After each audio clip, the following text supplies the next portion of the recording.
Mix by Yadav films Bhojpuri Sonu Chamoli.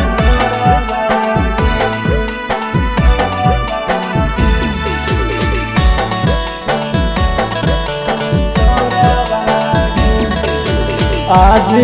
कौमारा कल्हे आई तो बरतिया अखिया से गिरौ हमर लोरावागे तोड़ी देनी जानू हमर शीशा नियन दिलावा अखिया से गिरौ हमर लोरावागे दोसर नाम के मेहदी जानू रचैनी अपन हाथवा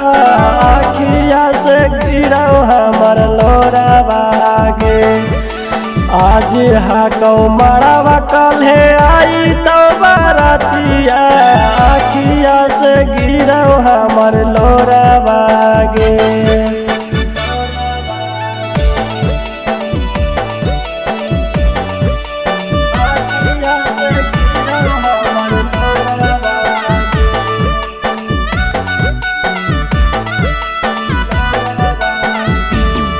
अगला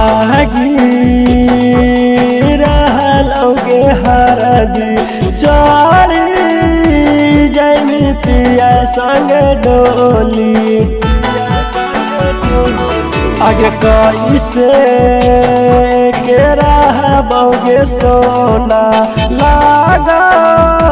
मार लियो हमें गोली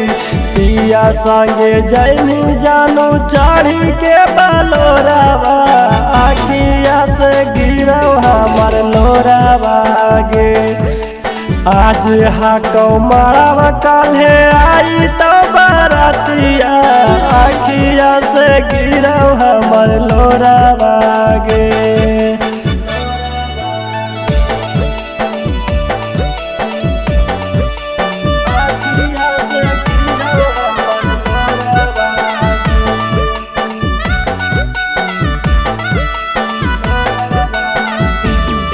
आगे घूमो हानी हाथ जोड़ी हमारा जाएंगे छोड़ी आगे शंकर साथ लेनी गेठी जोड़ी मारावा में लेनी साथ फेरी शुभम के धोखा दे के तोड़ देनी दिलावा आखिया से गिरौ हमर लोरावागे आज कौमारा कल्हे आई तो बरतिया अखिया से गिरौ हमर लोरावागे।